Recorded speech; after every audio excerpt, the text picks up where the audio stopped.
बीजापुर और तेलंगाना की सीमा पर स्थित कर्रेगट्टा की पहाड़ियों में नक्सलियों के खिलाफ पिछले 5 दिनों से चल रहे सबसे बड़े ऑपरेशन के दौरान जवानों को एक बड़ी सफलता हाथ लगी है।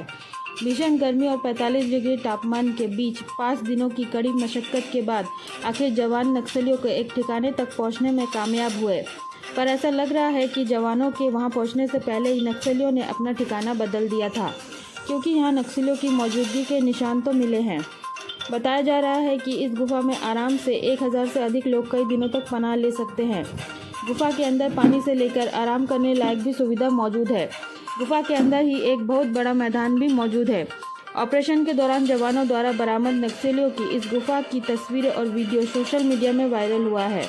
सूत्रों के अनुसार उन पहाड़ियों में मौजूद बड़ी संख्या में नक्सली भी डिहाइड्रेशन का शिकार हो चुके हैं और हो रहे हैं।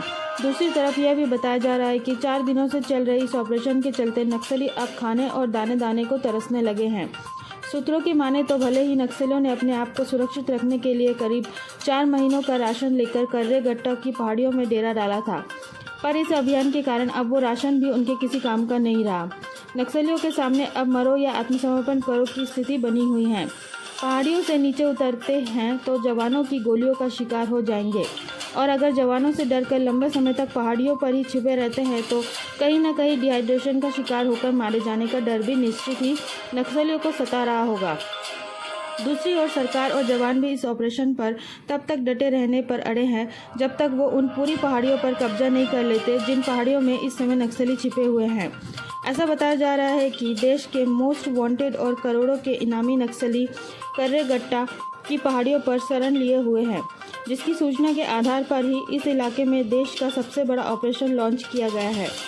जवानों के बढ़ते दबाव और मोस्ट वांटेड नक्सली नेताओं के मारे जाने के डर से ही शायद आज इस अभियान के बीच नक्सली नेता रूपेश को एक प्रेस नोट जारी कर सरकार से यह अपील करनी पड़ी कि इस अभियान को तुरंत ही रोका जाए और शांति वार्ता की पहल की जाए। हो सकता है इन पहाड़ियों से अलग स्थानों पर मौजूद नक्सली नेताओं के इस बात की खबर है कि कर्रेगट्टा की पहाड़ियों में मौजूद नक्सली नेता और अन्य अगर ऑपरेशन के दौरान बच भी जाते हैं तो वह डिहाइड्रेशन का शिकार होकर मारे जा सकते हैं।